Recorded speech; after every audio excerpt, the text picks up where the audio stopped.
Hey, Hare Krishna, dear devotees, and with Pranam, Jai Shri Prabhupada. Thank you for joining. We are continuing our part 2 of the lessons from Ramayana on the most auspicious occasion of Ram Navami, which is the appearance day of Lord Ram. So before we get started, let's say prayers together. Whoever knows, please start. ॐ अज्ञानतिमिरन्धस्य ज्ञानञ्जनशलाकया चक्षुरुन्मिलितं येन तस्मै श्रीगुरुवे नमः। श्रीचैतन्यमनोभीष्टं स्थापितं येन भूतले स्वयं रूपा कदा मह्यं ददाति स्वपदान्तिकं। वन्देऽहं श्रीगुरु श्रीयुतापदकमलं श्रीगुरुं वैष्णवांश्च श्रीरूपा साग्रजातं सागण रघुनाथान्वितं सतं सजीवं साद्वैतं सावधूतं परिजनसहितं कृष्णचैतन्यदेवं श्रीराधा कृष्णा पादान् सागण ललिता श्रीविशाखान्वितं च हे कृष्णा करुणा सिन्धो दीनबन्धो जगत्पते गोपेश गोपिका कान्ता राधा कान्ता नमोऽस्तुते तप्त काञ्चना गौरवाणी राधे वृन्दावनेश्वरी वृषभानुसुते देवी प्रणमामि हरिप्रिये वाञ्छाकल्पतरुभ्यश्च कृपासिन्धुभ्य एव च पतितानां पावनेभ्यो वैष्णवेभ्यो नमो नमः। जय श्री कृष्ण चैतन्य प्रभु नित्यानंद श्री अद्वैत गदाधर श्रीवासादि गौर भक्तवृंद नमो विष्णुपादाय कृष्णपृष्ठाय भूतले श्रीमते वेदांत स्वामी नमस्ते सरस्वती देवे गौरवाणी प्रचारिणे निर्विशेष शून्यवादी पाश्चात्य देश तारिणे मूकं करोति वाचालं पङ्गुं लङ्घयते गिरिं यत्कृपातमहं वन्दे श्रीगुरुं दीनतारिणं परमानन्दमाधवं कृष्णचैतन्य ईश्वरम् हरे कृष्णा कृष्ण कृष्णा हरे राम राम राम हरे हरे गुरुवे गौरचन्द्राय राधिकाय तदालये कृष्णाय कृष्णभक्ताय तद्भक्ताय नमो नमः। Hare Krishna. Okay, thank you so much. So let's again, before we start, just like last time, let's recite 2 or 3 verses to create a mood of glorification of Lord Ram. I think you all know the tune for this. It's like this. Ramo Rajamani Sada Vijayate Ramam Ramesham Bhaje. Please join. We can start again. Ramo Rajamani सदा विजयते Ram Ramesham Bhaje Ramena Bhiyata चमु Ramaya Tasmai Namah Ramanasti Parayanam Parataram Ramasya Dasosmyaham Rame Chittalaya Sada Bhavatu Me Bho Rama Pundarama. I contemplate on Sri Ram, who is the jewel among the kings, who always emerges victorious and who is the Lord of Sita Devi. One more. Apadamapahartaram Apadamapahartaram Dataram Sarvasampadam दातारं सर्वसम्पदां Lokabhiramam Sri Ramam लोकाभिरामं श्रीरामं Bhuyo Bhuyo Namamyaham भूयो भूयो नमाम्यहम्.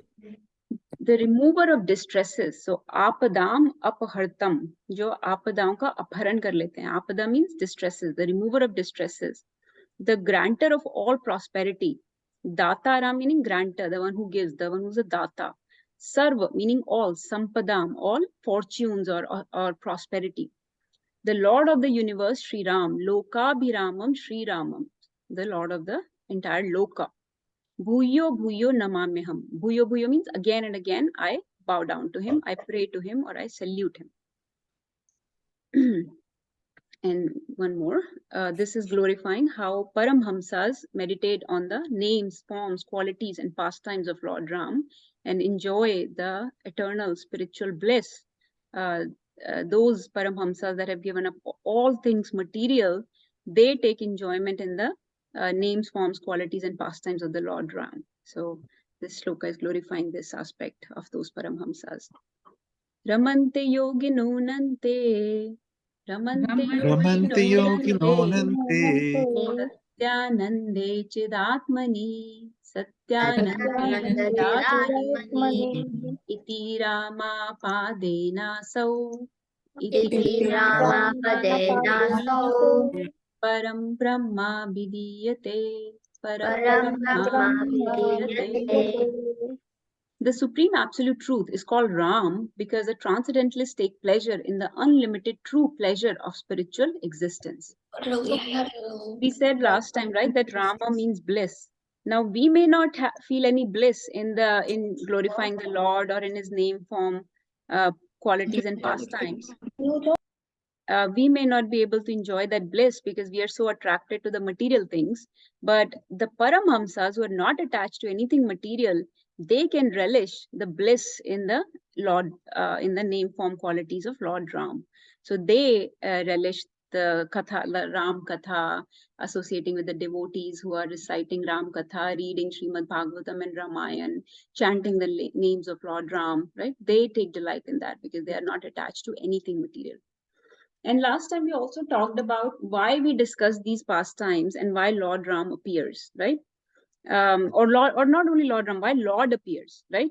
So can anybody, in a couple of lines, tell me why does Lord Ram or why does Lord appear on this material world? What is his purpose? Yes, Vedai.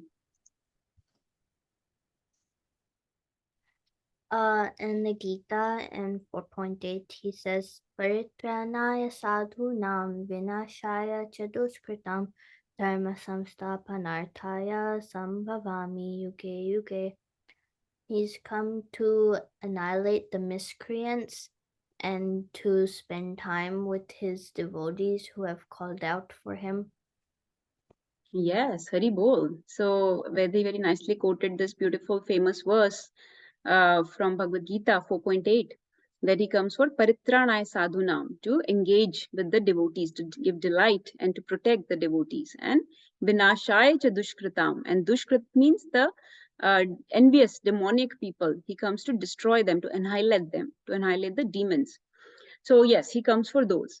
Now Bhagavatam in 10th canto also says something similar, but a little bit deeper, because Bhagavad Gita gives us, I'm sorry, give me 1 second.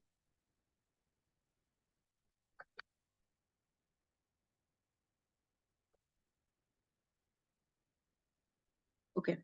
So Bhagavad Gita gives us, prelim understanding of all the philosophy, but it's Bhagavatam that gives us the deeper view of why a Lord comes and what his pastimes are like, what his devotees are like, and the application of that philosophy given in Bhagavad Gita is shown in Bhagavatam actually, right?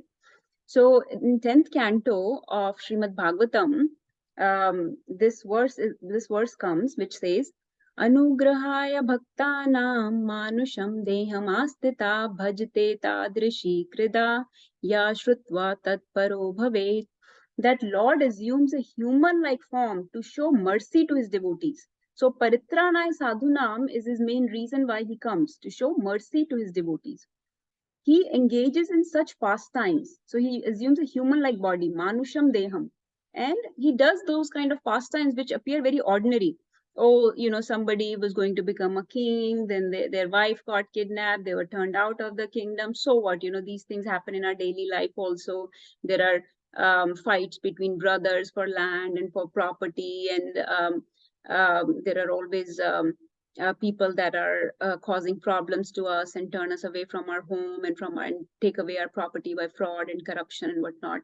So it's very human-like Narvat Leelas that Lord Ram performs, right? So in human-like body, he takes form and shows human-like pastimes. For what reason? To attract the attract his devotees, to attract the ordinary living entities, and to give mercy to his devotees. He engages in such pastimes as will attract those who hear about them to become dedicated to him. So when by hearing these pastimes, ya shrutva tat paro bhavet, whoever hears these pastimes of the Lord when he appears, he becomes spiritually advanced. He becomes liberated. He becomes uplifted from the material consciousness to the spiritual consciousness. When we hear Lord's pastimes, we are actually directly communing with the Lord himself. So we are not in the material world anymore. When we are hearing, reading, reciting the pastimes of Lord Ram or of the Lord's appearance, then we are actually directly in contact with the Lord. So don't think that hearing these pastimes is something material that you're doing. Oh, you're just sitting in a class for hour and a half every Sunday. No, when you're reading Bhagavad Gita, Srimad Bhagavatam, Chaitanya Charitamrita, any Shastras, Ramayana or Mahabharata, you are actually directly communing with the Lord, because Lord is not different from his name. He's not different from his qualities. He's not different from his pastimes. So in his pastimes, he appears to us directly. So such people that hear his pastimes become advanced, become elevated. So let's go on to our second part. We also talked about why we should um, how hearing Ramayan versus or watching or hearing or reading Ramayan is completely different from hearing something mundane. Like we took example of kids were saying that they have read Harry Potter 7 times, or somebody said they have read Lord of the Rings 3 times, or Odyssey 4 times, or whatever, right? There are so many soap operas that you can watch. So what is so special about Ramayan? It's a story, just like other stories, right? There is actually, let me show you this. There is actually um, a very famous series that probably most of you are very familiar with, especially the kids and maybe even grown-ups. Let me put it on the screen and see what that brings to you. Okay, hold on, sorry. Let's see who can identify this. So who knows the creation of George Lucas? Does George Lucas, the name, is that familiar to you? Yes, Veda is nodding. I'm sure you know. It's not possible to not know George Lucas.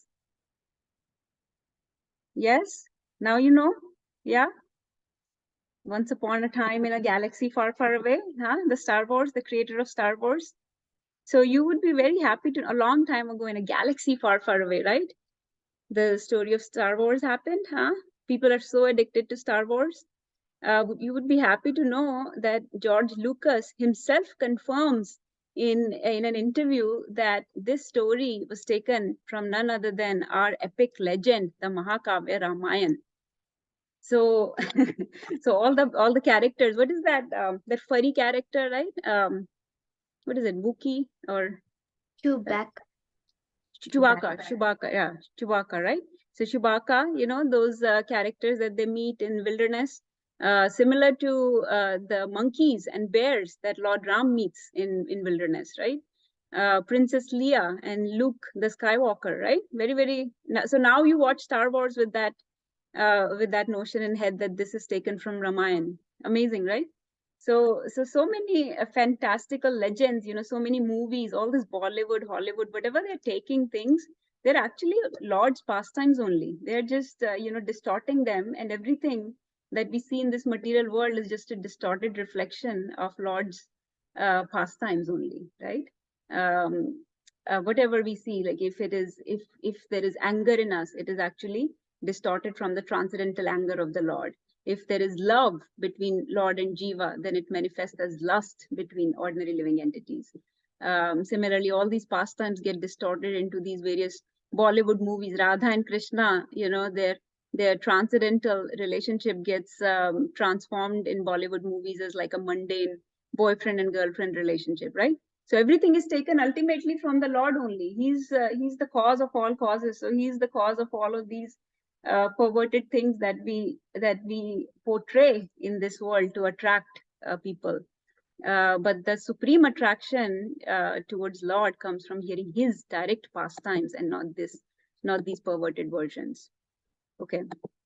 So I'll go back and we'll talk about the next relationship. Anybody wants to share anything till then? Who here has seen Star Wars? Sorry, I can't see you all for a second. Hold on. I don't know if anybody's raising hand. Were you raising hand? No, okay. Well, I'm not recommending it to. I'm not recommending that you start seeing it. I was just sharing that people that are so addicted to that. I know people that have all paraphernalia from Star Wars, all kind of things they collect, swords and whatnot, right? They'll be happy to know that it comes from our great epic Ramayana. Okay, so let's get started. So the next pastime that we are discussing is of Shabri. So, you know, Shabri was an old lady, right? She was a devotee of the Lord. She was very poor, very old. She belonged to a very low caste family called Shabar caste. Shabar is actually lower than even the Shudras. They're like Chandal caste, basically. They eat meat and they kill a lot of animals and whatnot. And at a very early age, she had left home because she did not like what she was seeing in her house, like animal killing and all happening in her house. And she had some sanskars, some impressions from her previous life. And she had this spiritual consciousness that I don't want to indulge in these kind of abominable things that my family caters to. So at a very young age, actually, she had left home to in search of something higher. Okay, and she had stumbled upon an ashram where this highly realized saint used to live with many of his disciples. Do you know the name of that saint whose ashram she stumbled upon? That will turn out to be the guru of Shabri later on. So she will take a shelter of him, she will surrender to him, she will serve him, she would clean the ashram every day, she would serve the disciples. There used to be hundreds of disciples that were serving this great saint, and she would serve all those disciples. She would sit in the back and hear Harikatha, Ramkatha, right? And she was given direct instruction by this guru of hers to wait patiently, and one day she will get the darshan, the sakshatkar of Lord Ram. So anyone knows the name of the guru?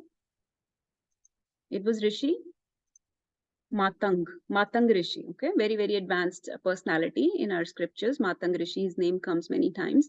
So he actually, when he departed for Vaikunthas, he gave Shabri this instruction that you have to stay here and you have to wait, keep everything ready, and one day Lord Ram will come and give you darshan. Okay, he will give you sakshatkar, but just patiently wait. Okay. So, and you know the story, how that unfolds, that for many years she kept waiting. She would clean the ashram every day. She would keep chanting the names of Lord Ram from morning till night. As she's working, she's chanting the names of the Lord. She's making flower garlands. She will make a new seat of kusha grass every day. She will pick fresh fruits every day for Lord Ram in case he appears, right? So she was doing many, many things every day, just serving her guru's instruction.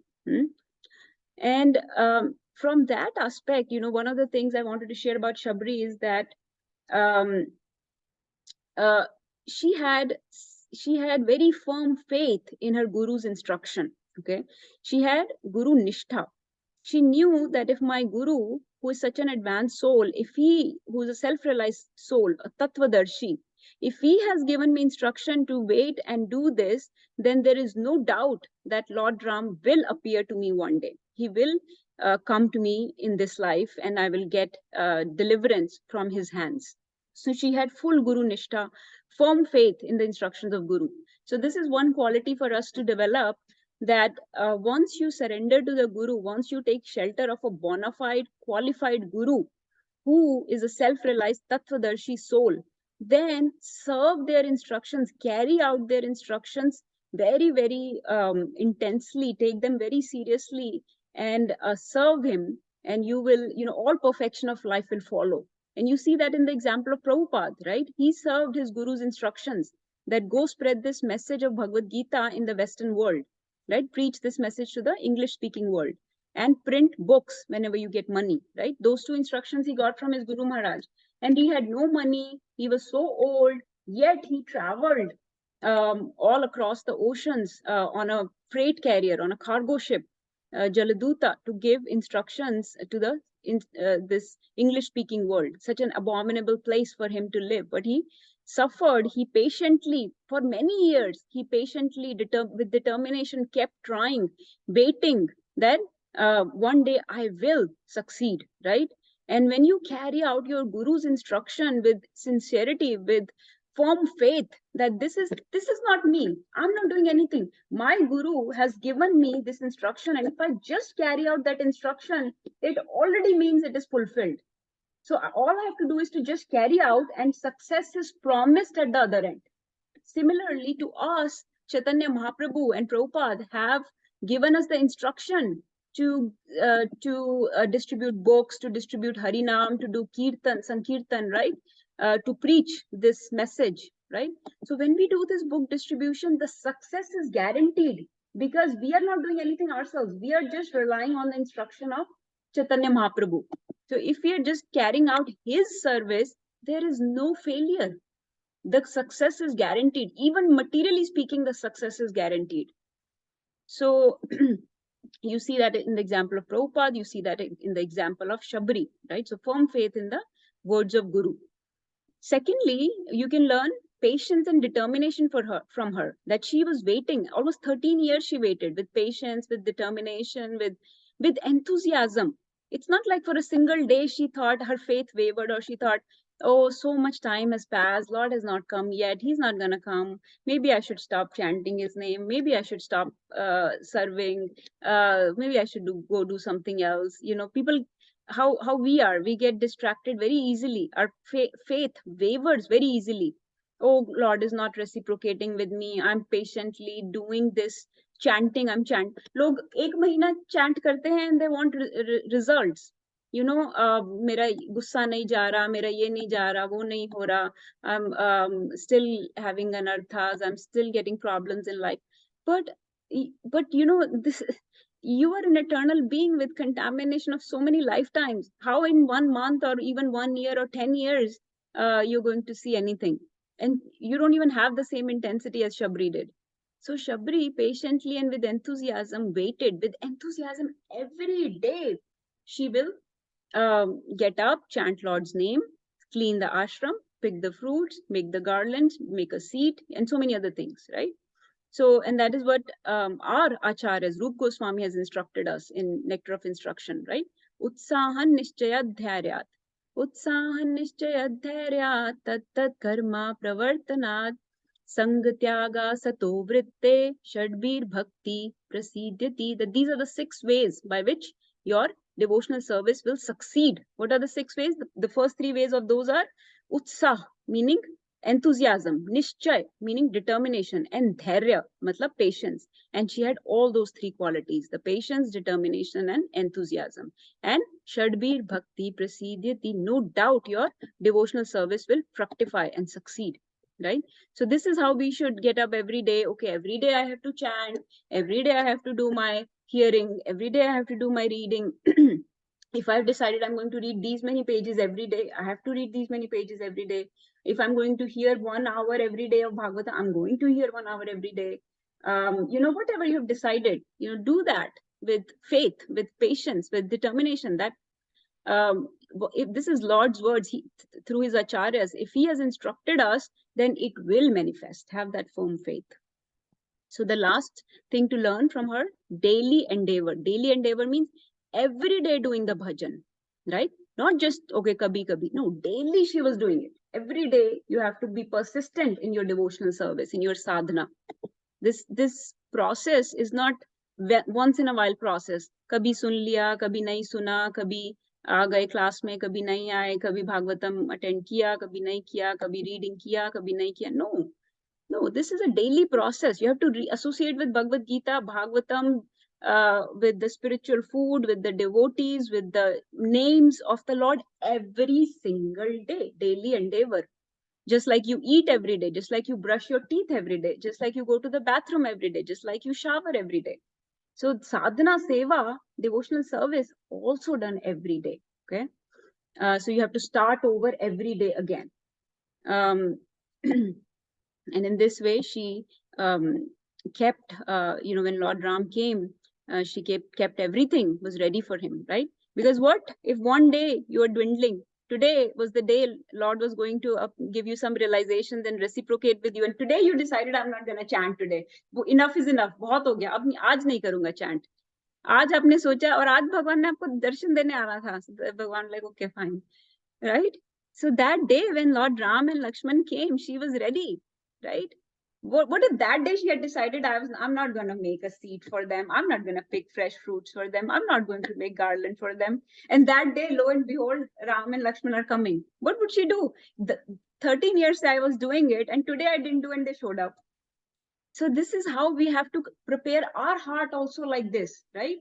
She kept her ashram clean every day. You also keep your heart clean every day. Chant the names of the Lord every day. So when they come, you invite them into your heart, a purified heart. So daily practice, daily endeavor is a must. Daily practice is what helps. And then when they came, what did she do? She offered them some fruits, right? The bear. She offered them bears, but she didn't just offer them. She was taking a little bite of it to make sure that they were sweet before she would give it to them, right? So it seems very unauthentic. Our scripture says we shouldn't taste food before giving. We never taste food before giving, offering to the Lord. Do any of you taste your bhoga before offering? We don't taste that bhoga before offering. Now, why is Shabri doing this? Because because we are very, very low. We are not Shabri's level, right? We are just following sadhana bhakti. We are not in prema bhakti. When you come to the level of Shabri where you are in prema bhakti, then you can supersede some of those rules and regulations, and you can offer offer like this, right? And Lord will accept the jhuta bear also. It doesn't matter whether you are old. She was old. It doesn't, or old or young. It doesn't matter whether you are beautiful or ugly. She was not beautiful. It doesn't matter whether you have money or no money. She had no money.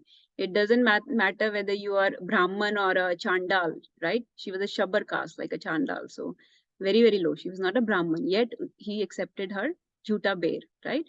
So to Lord, the caste, creed, color, all these material designations don't matter, right? Number one. Number two, we give our best to the Lord. So her bhav was that she wanted to give her best to the Lord, right? She wanted to give her best fruits to the Lord. She knew that some of these fruits tend to be, tasteless or khatta or something. So I want to give only the sweet fruits to the Lord. So in that mood that I want to offer my best service to the Lord, she was tasting that, right?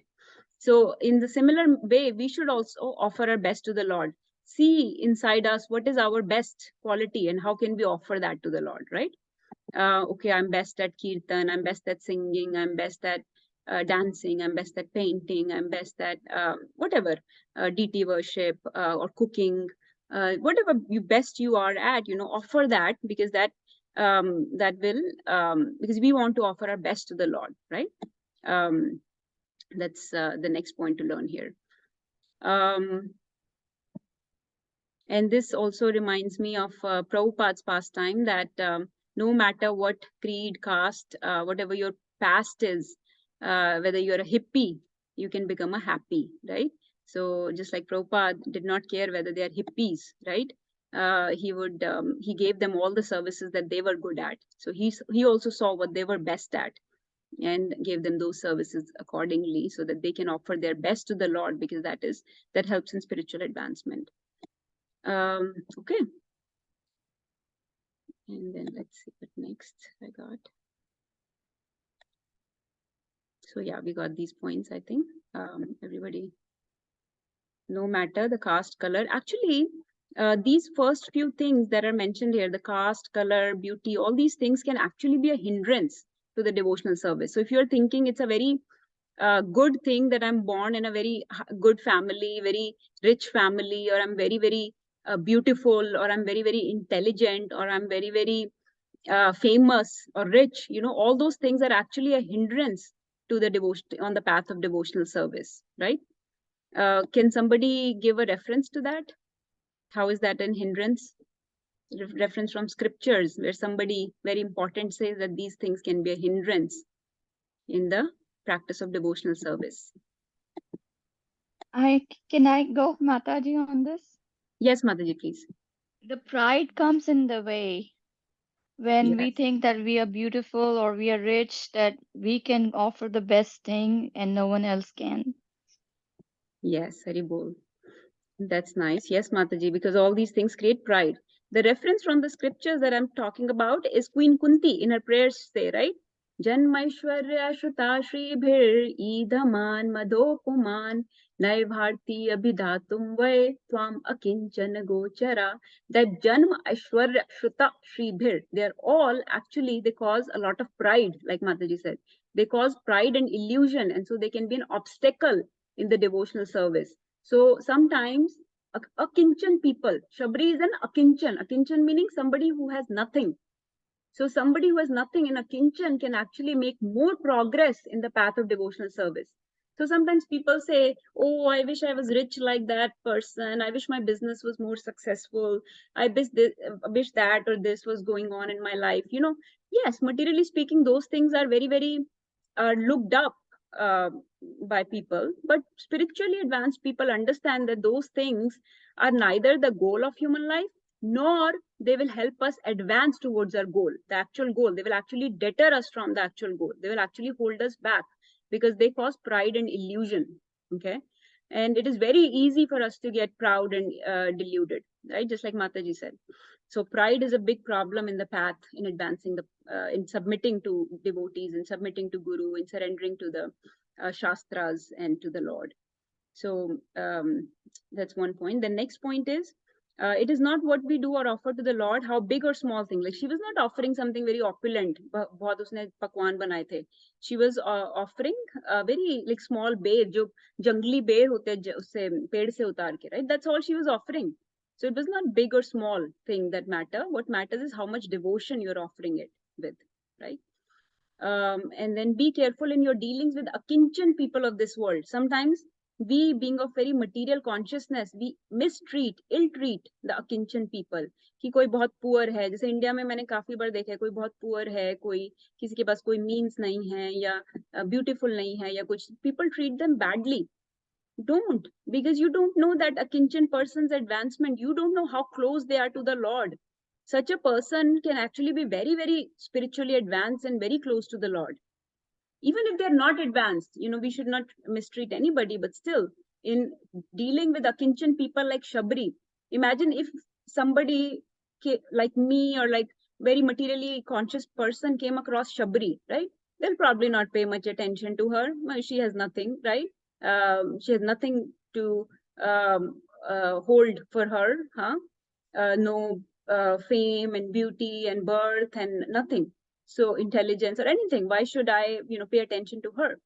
But no, such a kinchan people may actually be very, very advanced and maybe very close to the Lord. So be very careful in mistreating a kinchan people of this world. So some of the things to learn from these pastimes. And Lord actually pays very attention to the meek and humble people of this world, like the pastime of squirrel. When Ram Setu was being constructed, Hanumanji and other Vanars were laughing at this little squirrel who was trying to contribute to the building of Ram Setu. But Lord Ram chastised them and he lifted up the squirrel and stroked her, right? So he was very happy with her service. Her service was very small, but it was substantial for her level, and he was very happy with her. So similar situation we see here. And then when he gave her darshan, of course, he gave her the 9 principles of Navda Bhakti.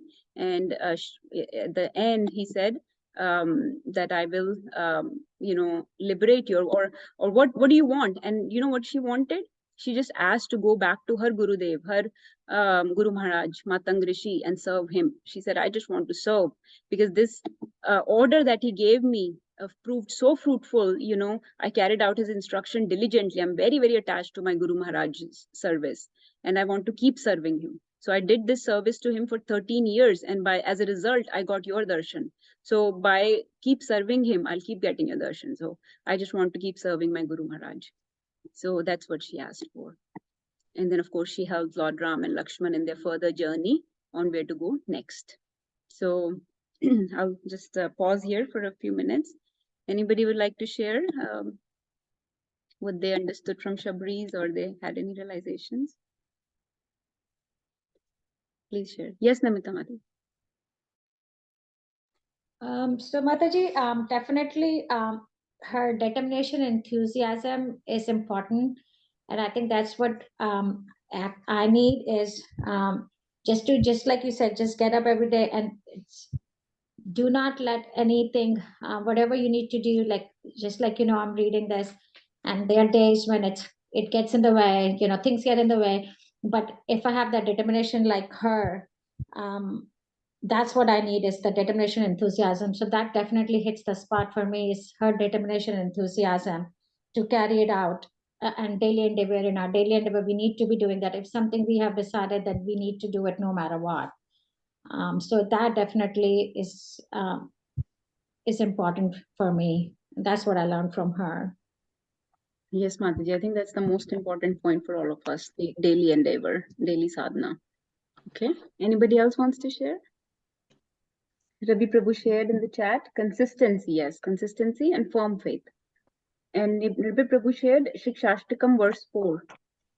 Ravi Prabhu, you want to share more about it? What were you saying there? Hare Krishna. So that was when we were talking about examples and any scriptural differences.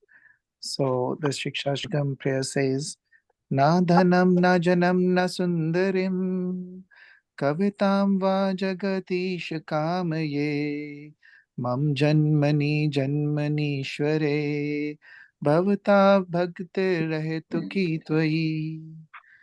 So I'll read the translation. It says, O mighty Lord, I have no desire to accumulate wealth, nor to enjoy beautiful women, nor do I want any number of followers. What I want only is the causeless mercy of your devotional service in my life, birth after birth. Hare Krishna. Yes, very aptly, very nice recitation. Thank you, Ravi Prabhu. Hare Krishna. Hare Krishna. Yeah, this is very useful thing you have told, that the patience, enthusiasm, determination, these are, and that too on the daily basis. This is very important for our life. This is very good lesson for us, all of us, I should say. Very bold. Hare Yes. Krishna. So I think everybody drew the same conclusion here. Let's go to the next pastime. Okay. Next thing we'll talk about Bali and Sugriv. I'm going to assume here that most people are familiar with Ramayana and have idea about some of these pastimes like Bali and Sugriv, what happened there.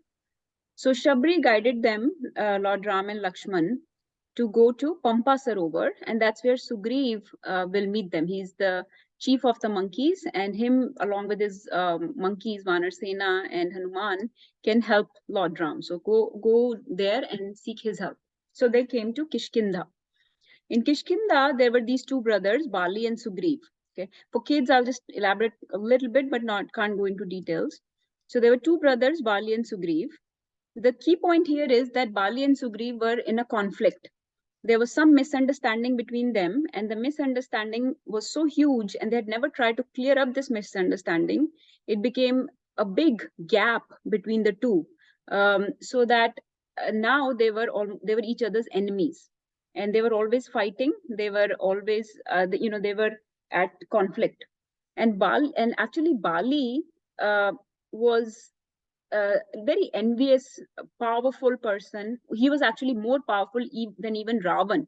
There is a description of a pastime between him and Ravan where Ravan had come to pick a fight with Bali, and Bali had actually very casually overcame Ravan without any effort at all. And then Ravan requested to make friends with him instead. So they had become friends. So Bali and Ravan actually have very similar personality of being envious, of trying to exert their lordship over everybody. being very lusty, enjoyer tendency. They always want to be the supreme enjoyer. They always want to suppress and dominate over others. And they think they are the proprietor. So they have very exploitative personality. Both Bali and Ravan are similar, you can say. So Bali, in a similar mood, had captured Sugriva's wife, Roma, okay, and he was holding her in his palace. So, and he had turned Sugriva out of the kingdom so that Sugriva used to live with his friends and monkeys in a mountain called Rishimukh. So Sugriva was always hiding from Bali because Bali was very, very powerful, and Sugriva was nothing compared to him. So this was going on between these two brothers, okay. And now, last time we had talked about how in Kishkinda the consciousness is a mixed consciousness, right? You see the first word here, mixed consciousness, which means that they don't, that they're not always in a very advanced state. They're always very confused. They can get easily distracted. Sometimes they follow very good morals and ethics. Sometimes they're very grateful and in a servitude position. But sometimes they are very exploitative and envious position and enjoyer tendency. So they fluctuate between good consciousness and low consciousness a lot. That is the typical state of us also, or of the material world in general also. Okay, so sometimes they're good, sometimes they're bad. Sometimes they're a gentleman, and sometimes they're like a mental man with the mood swings. So in this way, Kishkinda is a mixed consciousness. They can practice tit for tat. If you do something for me, then I will do something for you. Okay. So when Lord Ram, I'll show you. When Lord Ram and Lakshman came to Kishkinda, they met Sugriv. Okay, they met Hanuman. They met Sugriv, and Sugriv was in a similar position as Lord Ram. That Sugriv's wife had also been stolen by Bali. So they made a pact together that Ram will help Sugriv to get his wife and kingdom back from Bali. And Sugriv in turn will help Lord Ram by giving his Vanar Sena to find Mother Sita. So they had made this friendship, okay? Because this is how they are. They don't just help each other out of mercy. They have to have something in return always. If you do something for me, only then I'll do something for you. So in that mood, Sugriv had made this friendship with Lord Ram. Okay. Now, sorry. I hope everybody's following this story so far. So first lesson to learn here. Okay. First lesson. Sugriv and Bali were in a conflict. There was a misunderstanding between them. If you think now, if you compare them with Lord Ram and Bharat could very well have been in a conflict and misunderstanding, right? But what did Bharat do? Bharat came to Lord Ram, and Lord Ram was receptive of him and heard him, right? Not that Lord Ram ever had any doubt about him, but still, Bharat still came to him, and in a mood of sacrifice, in a mood of love, in a mood of devotion, in a mood of surrender, he came to Lord Ram and cleared up his name. He said, look, I have nothing to do with this. All that happened was not my plan or my plot at all. This was completely unbeknownst to me that this happened. So please never, doubt my surrender, my love for you for even a second. I have no, I do not want to enjoy Ayodhya or this kingdom or this throne at all. So he made it very clear. He clarified this misunderstanding. On the other hand, if you see between Bali and Sugriv, Bali never heard Sugriv. Sugriv tried to tell him, look, I did not do you wrong. I did not try to hurt you. I was not trying to enjoy the kingdom without you. But Bali will not believe him. Why? Because he was himself an envious person, so he could not see anything good in Sugriv either. So he firmly believed that Sugriv was trying to do him wrong. So this misunderstanding that they never clarified with each other led to this wide gap between them, big conflict, and their hearts always stayed divided. So the lesson for us to learn, if there is misunderstandings between our relationships, we should, I know it's very hard, and I'm saying this and I don't practice this, but very hard to sometimes overcome our own, perception of the situation. Sometimes we just believe what we saw happen is the true, is the truth. But if you look at it from other person's point of view, if you just heard them and try to understand where they are coming from, that misunderstanding can be cleared up and the hearts will not get divided. There will be no conflicts, right? So whenever there is conflict between the relationships, always try to clear up the misunderstanding and try to look for the good in the other person and see if with patience and love we can hear to them, right? We can hear their point of view, their story also. um, so this was the first point. The second point is, then Sugriv made a pact with Lord Ram, and he said, okay, you kill Bali for me and get my wife and kingdom back, and then I will help you. Okay. So now Sugriv looked at Lord Ram and he thought Lord Ram is a Kshatriya, very, very, you know, powerful, but I don't know if he's as powerful as Bali. So he doubted the Lord. Okay. He doubted. He was not sure if Lord Ram is as powerful because Bali has defeated even Ravan. Wali has killed so many demons. He, you know, with a flick of his fist can destroy many demons at a time. I don't know if Lord Ram is capable of doing this. So let me test him. So he put Lord Ram through a couple of tests. And you can read about those tests in the Ramayana. But he tested Lord Ram. Now that is a big no-no. You don't test a Lord, you know. Lord tests you to see your surrender, your devotion, your faith. You don't test Lord to see how useful he can be for me, right? This is a very we are always thinking what he can do for me, right? In Krishna consciousness, we are taught what we can do for him and his devotees, right? So in this case, Sugriv is only focused on what he can do for me. So he's in the keeping himself in the center, and he's testing Lord Ram. So this is not a very good qualities of a spiritually advanced person or a devotee. They have firm faith in the Lord. Rakshi shaibe iti vishwaso, right? So always have faith that Lord will always protect me. He's my only protector. But Sugriv, not being of advanced consciousness, like we said, mixed consciousness, cannot see that in the Lord and thinks that, oh, maybe Bali can defeat him. So he tested Lord Ram's strength. Second thing that happened was, when they first met, Sugriv, offered a seat to Lord Ram and sat down next to him on the same level. Okay. That is again another big no-no. When it's your spiritual master, your guru, or Lord, or very advanced, sannyasis or any spiritually advanced person, you sit at their feet. You don't sit on the same level as them, right? To show your submission, to show your humility, your surrender to their instructions and to their word. If you sit on the same level as them, that means you see how they're sitting at the same level. That just shows that I think I'm as much a Lord as you are. Okay. So whereas, we should give a higher seat to the spiritually advanced person. So he sat down on the same level, but that's fine. Still okay. But the next thing, he did not offer any seat to Lakshman. And Hanumanji saw this, that Wali sat down next to Lord Ram, but not giving any,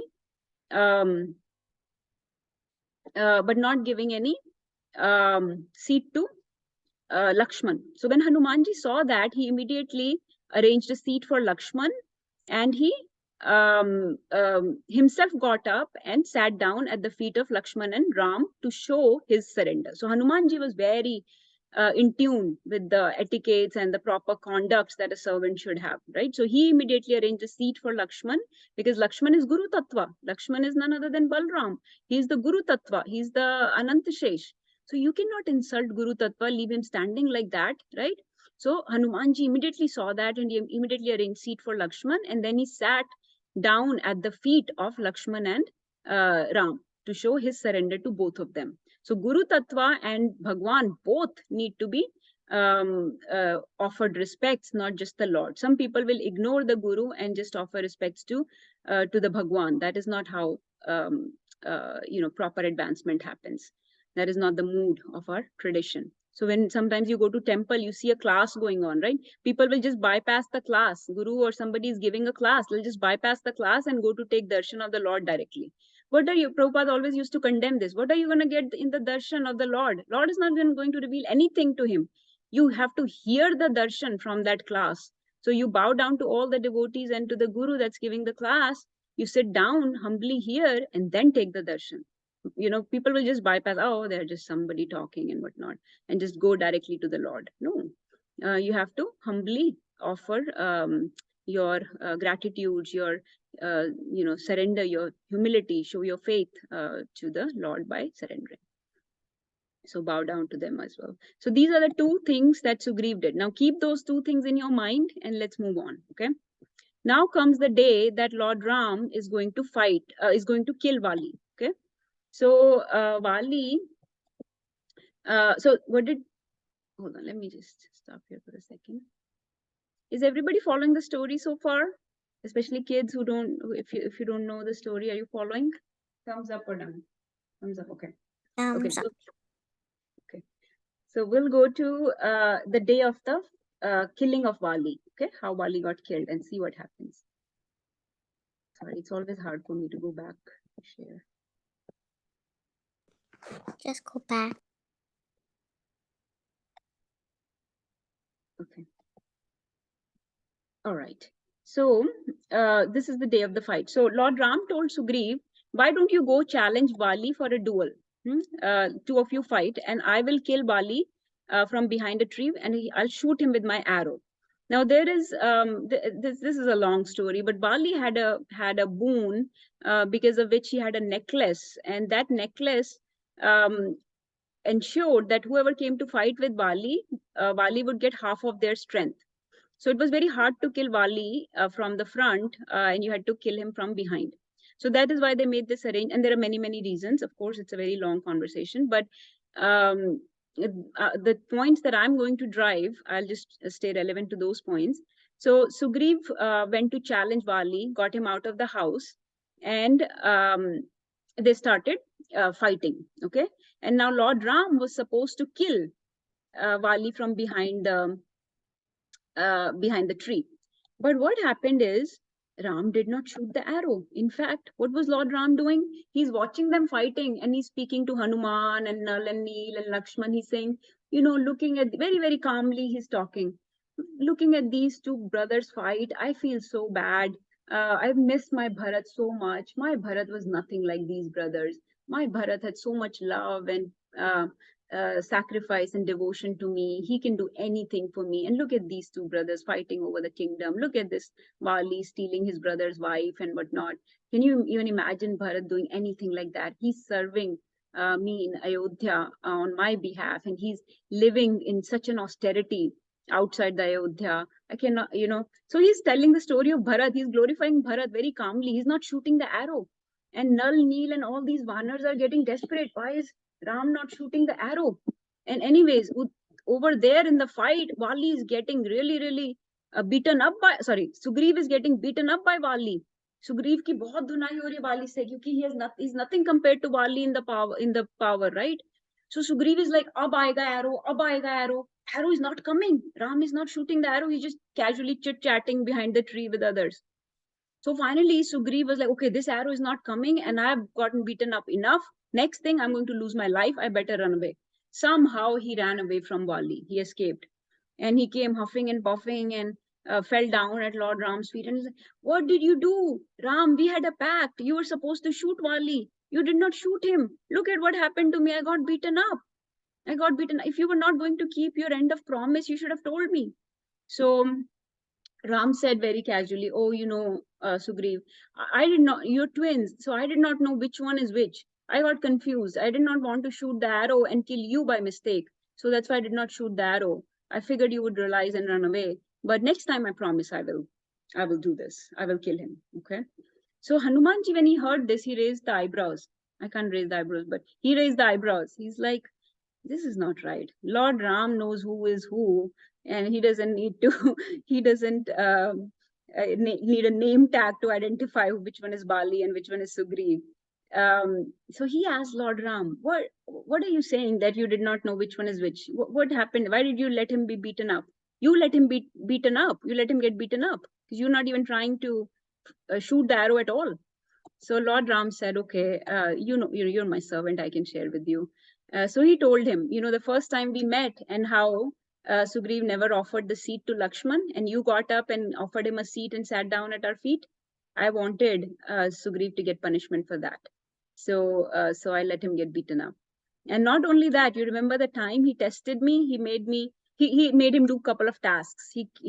Sugriv made Lord Ram do a couple of tasks. If you fulfill these tasks, that means you are more powerful than Bali. Remember how he tested me? I wanted to punish him for that. So this punishment is not enough, but still I wanted to give him some punishment. So Lord let him get beaten up. So sometimes, Lord will let us get beaten up too. So if we are getting a little bit beaten up in our life, remember that this is Lord's arrangement, and he's chastising us for something, and that's okay, because that is for our purification. So that will ultimately purify us, just like it purified Sugriv, his humility, his surrender, everything came back. So next time they differentiated each other, how Sugriv wore a garland, and that's how he went in the fight. So then what happened? Then he went to call Vali again for duel. Come out again. This time I'll beat you for sure. So now Vali's wife got suspicious, Tara. She's like, ये सुग्रीव की कोई हिम्मत तो है नहीं, ताकत तो है नहीं, इतने सालों से तो वो छुप के बैठा है ऋषिमुख माउंटेन में, आज ये दिन में 2 बार आ गया लड़ाई करने. हाँ, और अभी already he's beaten up just few hours back, now he's come back again. So she shared this with her husband. I think something is wrong. Those 2 princes that he's hanging out with lately, I think there is something going on there. I don't think you should go. And she quoted Shastras at Vali. She gave him very good counsel. He did not hear. He was very much full of false pride. अब तो मैं सुग्रीव को मार के छोड़ूंगा, क्या समझता है अपने आप को, दिन में दूसरी बार आ गया. So he did not hear to Tara at all. So next lesson for us to learn, that sometimes we also don't listen to good counsel to our well-wishers. She was a well-wisher, and he completely ignored her. She was quoting Shastras at him, and if he had heard her, he would have stayed safe. But he completely ignored and went to this fight where he finally, Lord Ram killed him. Then a very beautiful conversation happens between Vali and Ram. Vali asks Ram, why did you kill me from behind the tree? You are a Kshatriya. This is a cowardice on your part. You're not a coward. Why did you kill me like this? So what answers Lord Ram gives? Very, very nice discussion. But we are we're just talking about lessons for us. So these were Sugriv's problems, oversights, that he tested Lord Ram. We should not test the Lord. We should always have complete faith in his protection. Rakshishaibeti Vishwaso. Not offering seat to Lakshman. This was another oversight. We should always respect and offer proper conduct and etiquettes with our devotees and with the Guru Tattva. I did not talk about this point. And then we talked about how Vali did not listen to good counsel. We talked about how Lord sometimes punishes us, and that is for our benefit. These 3 points, this comes to the fact that now once Vali was killed, now Sugriv is supposed to help Lord Ram, right? Right? He has to keep his end of the bargain. They made a pact. I'll help you, you help me. Now Ram has killed Vali. Now Sugriv needs to help Ram in finding Sita, right? But what did he do? He forgot about it for 4 months. So this was the Chaturmas, time of Chaturmas, those 4 months of monsoon. He said, Lord, this is months of monsoon. A lot of rain will happen. My monkeys will not be able to find Mother Sita in so much rain and cloud and lightning. Why don't we wait out these 4 months, and after that my Sena will be at your disposal. Okay. But so Lord Ram said, yes, you're right. For Chaturmas, we should not do anything. We should wait. So he waited patiently for Chaturmas. Okay, Lord Ram. But after Chaturmas ended, they kept waiting, and Sugriv never came to offer his Sena and his services. He forgot. He was now he's enjoying the kingdom. He's enjoying with his wife. He's enjoying sense gratification. Just like, us, we forget our spiritual duties. We forget our service to the Lord and to the devotees. So he also forgot about his service to the Lord. This is the point here, you see, forgot about his service to the Lord and too much indulgence. So whenever we engaged in too much sense gratification, it is very difficult to maintain our services, and we forget. So then Lakshman had to come and get him. Okay, you made a promise, come back and serve. Okay, I think we'll just stop here. But yeah, from this, the point to learn is that when you are in happiness, when you get all the prosperity, like Sugriv did, stay sober in good times and always remember Lord and stay true to your services to the Lord. But because otherwise, if we are in sense gratification and just enjoying, the enjoy tendency takes over, the material nature overcomes us, and we forget our services to the Guru and Bhagwan. So whenever you make a promise or vows to the Lord, you have to keep them.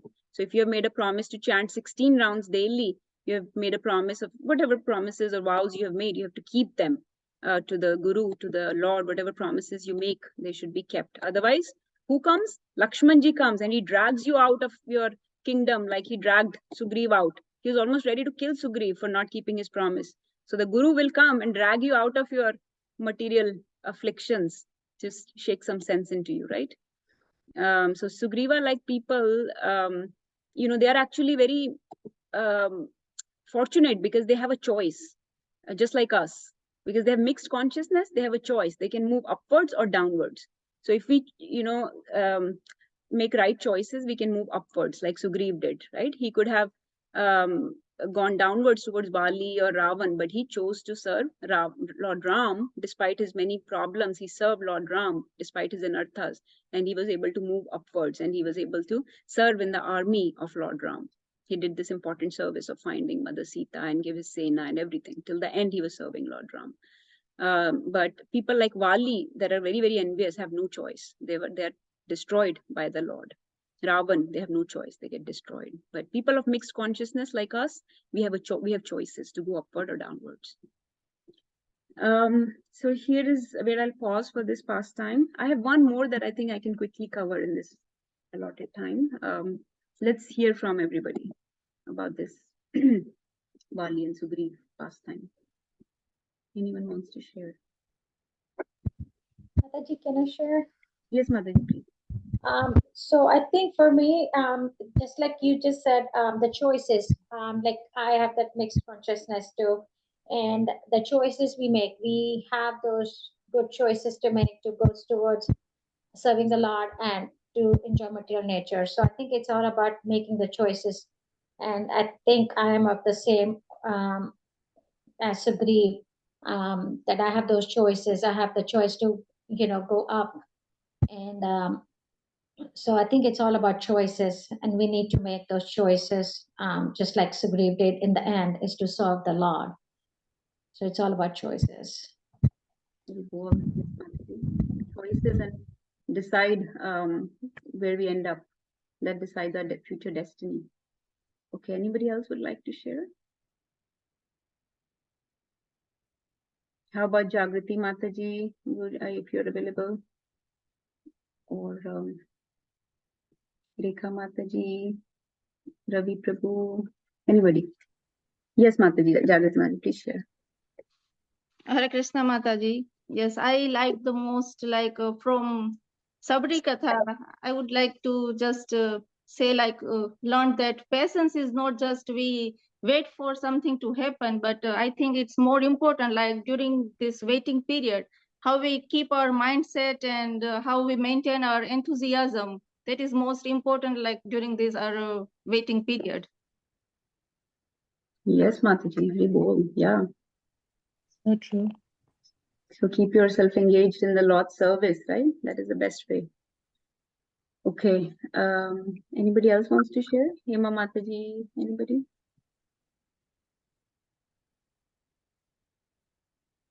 One more I would like to say, it's not from today's Katha, but today is the Chaitri Dwadasi. And in Puranas, it's given that today is the day on which Krishna get married to Rukmani. In Gujarat, there is one of coastal town called Madhupur near Dwarika. So in this day every year, they have a fair and a big cultural celebration. Very bold. Thank you, Mataji, for sharing that point. Wonderful. Yeah. Thank you. Very nice. Okay. Okay, let's move on. Let's do one more, and this is a shorter one, so it will be easier. Okay, so Bali and Sugriv we did. Priyanka Mataji is requesting on the chat that we talk about Lord Ram and Bali's discussion at some point. Yeah, their conversation very important. Yeah, Okay. curious, like what was Ram's answer? Because he was a Kshatriya, and in Kshatriyas, hiding and hiding and attacking, or what do you say, like hitting, like hitting on the without. So that's why I was like kind of curious what was his answer. Right. Yes, Mataji. Mataji, let's do this one, and then I'll tell you in 2 or 3 lines. I'll just tell you the main points after. Yes, Mataji. From what I know, I'll tell you after this. Let's do this, pass them very quick. So, okay, next person, next relationship is Vibhishan. So you know that Vibhishan is the brother of Ravan, right? He's a demon. He is born to the same parents as Ravan, exactly. Same parents as Shrutnakha and Khar and Dushan and all these other people. So, but he was a devotee of Lord Ram, right? He's a knower of the scriptures, and he knows that the ultimate truth to be known by all the knowledge of scriptures is the supreme absolute truth, Lord Ram. He's the conclusion of all scriptures. So he understands that conclusion, and he meditates on Lord Ram. He chants his name, right? So now Vibhishan was first noticed by Hanumanji when Hanuman came to find Mother Sita in Lanka. At that time, you remember that Hanuman was captured by Indrajit and he was taken to the Ravan's courtroom, right? And his tail was wrapped in inflammable cloth and set on fire, right? You know all of that pastime. So at that time, because Hanumanji was, why did this happen? Because Hanuman was a messenger of Ram, and he was insulting Ravan in his own courtroom, and he was saying that I'm just a mere tuch vanar hu main, Bhagwan Ram ki sena ka, which is full of vanars like me. So if one tuch vanar of his sena can kill Akshay Kumar, your son, and can destroy Ashok Vatika and create so much havoc and kill so many demons of you, imagine what would happen when all these vanars come, when Lord Ram comes himself. You will be annihilated. The whole Lanka will be annihilated. So he was saying all these things. So Ravan was getting infuriated, right? So he said, okay, let's kill him. At that time, Vibhishan, being a counsel of Ravan, stood up, and being a knower of scriptures, unko shastra ka gyan hai. So he stood up. He said, he told his brother Ravan that is not the proper conduct. You cannot kill a messenger of the opposite army. Kabhi bhi messenger ko maar nahi sakte. This is against scriptures.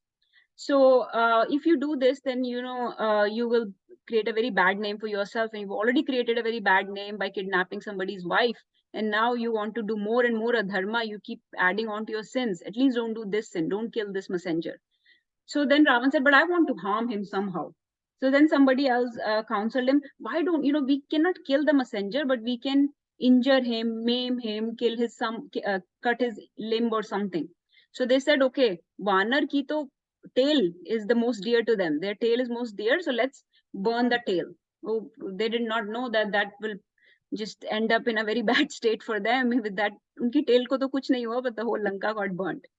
But at that time, Hanumanji noticed Vibhishan, because Vibhishan stood up and spoke for him. And he saw that even though this person is a demon, one devotee can recognize other devotee. Even though this person is a demon from outside, but when he speaks, he's speaking Shastra. When his demeanor, his speech, his attitude, his effulgence is of somebody that is spiritually advanced, is that of a devotee actually. He has that kind of aura about him, that effulgence about him that attracts him to me. If he was a envious demon, then I will not be attracted to him. I'm attracted to this person, and he saved me just now. So this person must not be a proper, like a demon mentality, maybe a devotee. So he took Hanumanji, very, very intelligent, very, very attuned, in tune with people. Notice this, that this Vibhishan may be a brother of Ravan, but he may be somebody else. He may be more advanced than I think he is. Anyways, so at that time, we know Lanka, Dahan happened and everything. Now, fast forward, okay. What happened? Now, okay, so before that, let's talk about Vibhishan living in Lanka. So we have 3 sets of brothers. We talked about Ram and Bharat. We talked about Bali and Sugri. Now think about Vibhishan and Ravan. All 3 have very different relationships. Ram and Bharat, proper love, proper sacrifice, duty, respect, everything. Perfect, right? Vali and Sugriv, completely bad. Bilkul fight, bilkul misunderstanding, conflict. Nobody wants to listen to each other. Everybody's trying to kill each other. Whatever. Pura low, usme pura high. Now, what is Ravan and Vibhishan's relationship? It's like in the middle. Kaise? Vibhishan knows that he has to live in this Lanka amongst these demons in the rulership of this abominable Ravan. So but I want to keep doing my devotional service. It's like our situation. I'm a devotee, but I have to live in this world which is full of demonic people, and I have to protect my devotion. I have to keep chanting the names, and I don't want the materialistic people, the demonic people of this world to harm my devotional service, my sadhana, right? So I keep my sadhana very strict and very safe and very confidential, and so that's how Vibhishan was. Vibhishan would chant the names of Lord Ram sitting in his house. And one day Ravan came to his Vibhishan's house, and he heard him chanting Ram, Ram, Ram. He was very, very angry. You are chanting my enemy's name. You are saying Ram, Ram, Ram. All on the walls of Vibhishan's house, Ram, Ram is written. What is this nonsense? So Vibhishan said, oh no, Ravan, how can you even think that? Don't you know? This is not Ram's name. This is your name. You and Mandodari. Ra means Ravan. Ma means Mandodari. I am chanting both of your name. This is not Ram's names. So, so you see how intelligently protect. So Ravan got very puffed up. Okay, my name. Then I say that we put this name all over the Lanka. सारी जगह लंका में राम लिखवा दो. आज से सब लोग राम का chant करेंगे. Ravan and Mandodari. Yes, I like this. So, so Vibhishan, somehow he was keeping in this way, keeping his sadhana active. He's chanting Lord's names, and he's keeping his, even amidst demonic people by daily practice, again, daily practice, he's maintaining a very high class spiritual consciousness, right? Always, he knows that chanting of the Lord's names means associating with the Lord directly. And he was using his intelligence. He used his intelligence to save Hanumanji at that time, right? He knew Hanuman is a messenger of Bhagavan. I have to save him. So he quoted Shastras at Ravan, scared him that, you're committing sin. Don't do this. And then he also intelligently, so very intelligently, we have to protect ourselves in this world, in this materialistic world, where people will try to harm our bhakti, try to, deviate us, distract us from the path, and always take shelter of the Lord, even though living in this world. So he was like that lotus living in the mud, right? कीचड़ में रहते हुए भी lotus के ऊपर कीचड़ नहीं लगता. It just falls off it, right? Lotus stays beautiful and aromatic and colorful always. So like that, Vibhishan was always completely surrendered to Ram, even though living amidst all these demons. And then he would always try to give good counsel to Ravan, good intelligence to Ravan. But then finally a day came when Ravan could not take it anymore. So Ram Setu was built. Fast forward, Ram Setu is built. Ravan knows now there is real fear. Ram is going to come across Ram Setu with his Vanar Sena to Lanka, and there will be a battle now. There will be a war now. So now he's very scared. But Vibhishan again counsels him that don't fight with Ram. You will not win. You will not win. Just return Mother Sita to him. So many people had told Ravan this. Return Mother Sita. Mother Sita को Ram को वापस कर दो. कितने लोगों ने बोला था. लेकिन विभीषण ने जब लास्ट में बोला, then Ravan could not take it anymore. Ravan said, I think you are on their team. You're always talking, always saying, discouraging me. And maybe you should leave the kingdom if you're not allegiant to me. If you don't have proper allegiance to me, you leave the kingdom. So he turned him out of the kingdom. And Vibhishan, of course, when he was turned out, he came to Lord Ram and surrendered to Lord Ram. So let me show you. So when he came and surrendered to Lord Ram, what happened? Lord Ram was standing there across the Setu with his Vanar Sena, and among the chief among those were Sugriv, Nal and Neel, Hanumanji, and some other people were there. And when they saw this demon flying towards them, let's show you. See the demon flying towards them. So Lord Ram asked his counselors, who is this person? What should I do? Do you think it's a spy? Do you think it's a demon? I mean, it's somebody who's coming to fight with us. What do you think we should do with this person who's coming? So Sugriv said, what did Sugriv say? He said that just like on a tree, on a neem tree, mango cannot grow, right? So this being Ravan's brother of, belonging to the opposite side, belonging to the enemy side, cannot be favorable to us. So neem tree पे नीम का फल ही उगेगा, इसी तरीके से mango का नहीं उगेगा. So अगर ये demon family का है तो ये demoniac ही होगा. So I propose that we should kill him. So this must be this must be a spy of our enemy. So we should kill him. But Lord knows, right? He knows everything. But still, he tries to act as if he's dependent on other people for their counsel. So he asked other people's opinion also, कि हनुमान तुम्हें क्या लगता है? और लोगों से भी पूछा. So, so Hanumanji said, I observed him when I went to Lanka, and I saw that I don't think he's maybe exteriorly a demon, but internally, I think he may be a devotee. I think he's coming to you to surrender and not to pick a fight and not to spy or anything. He's not on the enemy side. I don't think he's on the Ravan side because he knows the Shastras very well. So when Hanumanji said that, then Lord Ram agreed with him and said, okay, I will. Then if he's coming to take my shelter, I will give him shelter. So Sugriv was very upset. He said, you took my advice, but you did not follow it. So Lord Ram said, yes, I followed. Later on, this is a conversation later on. I followed it. You said to tie him up and kill him. Instead of tying him in ropes, I just tied him in my arms because that way he can never leave me, right? So by tying him in my embrace, he can never leave me. So I did tie him up and I killed anything demonic inside him. So I did follow your advice. But basically what Lord did was he said, if this Vibhishan is coming to take shelter of me, then I will give him shelter. Then I will let him take my shelter. So the Vanars asked, what would you do for him? What do you mean you will give him shelter? So he said, I will protect him and I will give him Lanka to rule. मैं उनको लंकेश घोषित करता हूँ. हाँ, अगर ये मेरा shelter लेने आ रहा है ये डीमन, तो मैं इसको लंका दे दूंगा. ठीक है? तो उन्होंने कहा, but how is that making any sense? What if Ravan next comes to take your shelter? You said you give shelter to everybody. If Ravan comes to take your shelter, what would you do then? So Lord Ram said, yes, if Ravan, even what to say of his 10 heads, even if with one head he says that I take shelter of Ram, then I would give him Ayodhya. Usko main Ayodhya de dunga.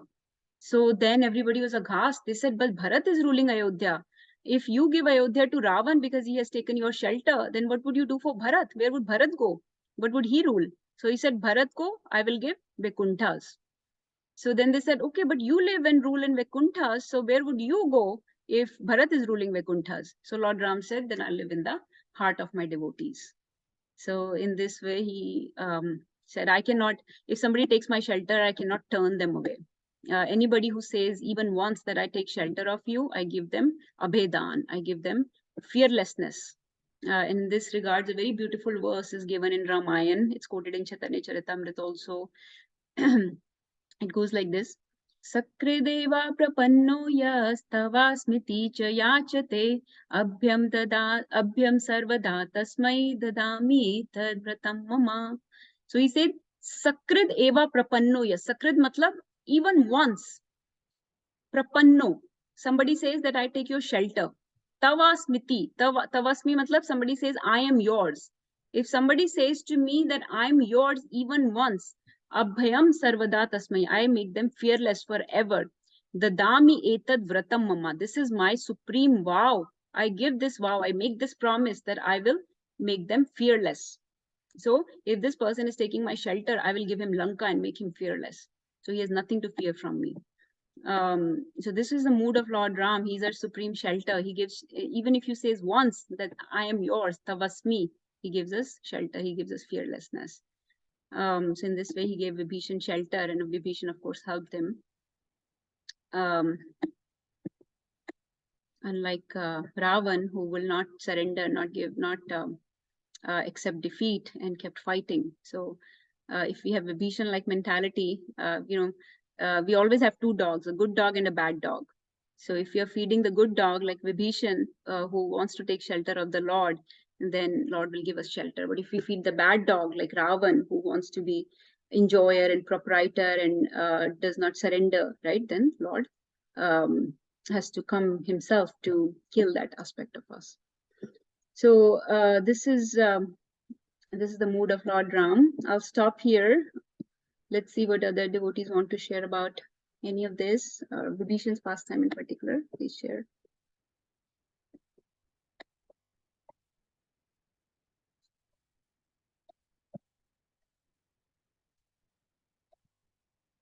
Okay. Hare Krishna Mataji. Yes. Hema. This is Hema. I just want to share, like, some the obstacles that we are surrounded by. If we have the mentality of Bhibhishan and kind of like get us back on track whenever we are feeling discouraged, amongst difficulties around us, is like if he can do it and get delivered, then there's hope, and it has been done. Hare Krishna. Yes, Mataji. Let's so Lord Ram said, right, Tavasmiti cha yachate, I'm yours. So let's everybody unmute and say, I'm yours, Lord Ram. Let's say it loudly. Let's Lord Ram hear it in Ayodhya. I'm yours, I am Lord I'm yours, Ram. yours, Lord Ram. Ram. Yours. And let's Yours, Lord. so that's it. You've said it. Now you should become fearless of any material situations, of any demonic entities, and become completely fearless in your services, in your path that you're following. And this is beautiful prayer we can all say right now that Chaitanya Mahaprabhu actually used to. So Ram Leela has a big role in Chaitanya Mahaprabhu's Leelas. He used to say this prayer in when he went on his tour to South India. He would keep singing this prayer. It's like this, and it's mentioned in Chaitanya Charitamrita also. Ram Raghav, Ram Raghav, Ram Raghav Pahi Mam. Krishna Keshav, Krishna Keshav, Krishna Keshav Raksha Mam. Everybody. Ram Raghav, Ram Raghav, Ram Raghav Raksha Mam. Krishna Keshav, Krishna Keshav, Krishna Krishna Keshav Keshava Rakshama. Once more.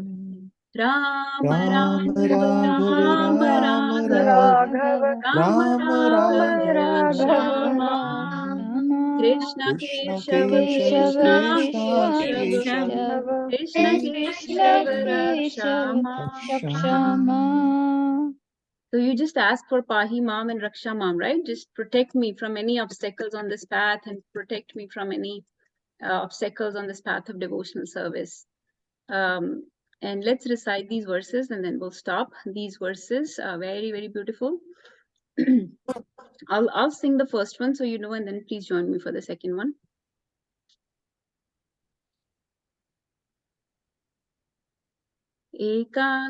Sorry, hold on. Ekaki nidandaka kanan. Sorry, I'm sorry. Let me remind. Ekakini dandaka kanantat saniyamana dashakandarena Sita tadakrushadananyanatha Govinda damodar madhaveti. Everybody wants to recite? Dandaka Kananata Taniyamana Dashakandarena Sita Tadokshusha Ananyanatha Govinda Damodardamaveti Ramadviyukta Janakatmajasa Vichintayanti Hridi Ramarupam Rurodh Sita Raghunath Pahi Govinda Damodar Madhaveti Prasida Vishnu Raghuvanshanatha Suranam Suranam Sukha Dukha Hetu रुरोध Sita तु समुद्र मध्ये Govind Damodar माधवेति. So this is Mother Sita crying out. Left there alone, Sita was carried out of the forest by the 10-headed Ravan. At that time, accepting no other lord, Sita cried, O Govind Damodar Madhav, Ananyanatha.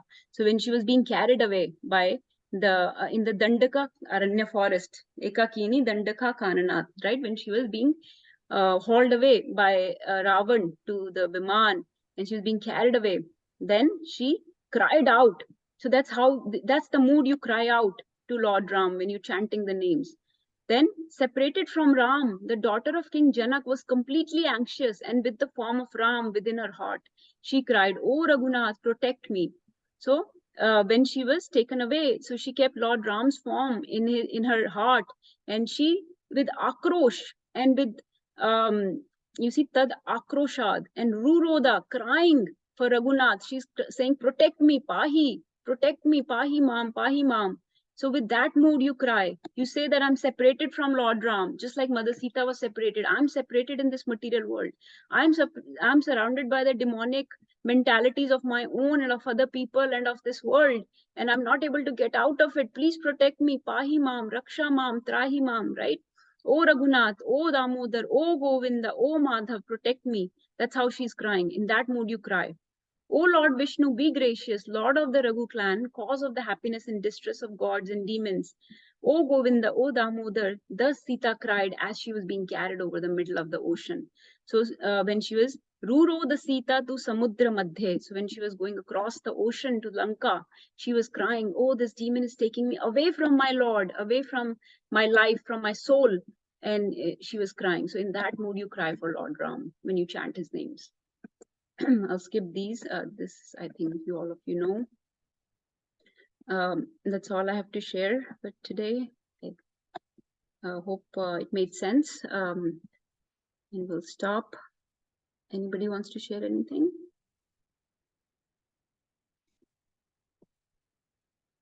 Okay. I'll stop here. Vancha kaltarubhyascha kripa sindhuvyeva patitanam pavanebhyo vaishnavebhyo namo namah. Shri Ram Navami Maha Mahotsav ki Jai. Yavar Ramchandra Bhagavan ki Jai. Jai. Ram Lakshman Hanuman Sita ki jai. Jai. All glories to the assembled devotees. Hare Krishna. Hare Krishna. All glories to Guru and Gauranga.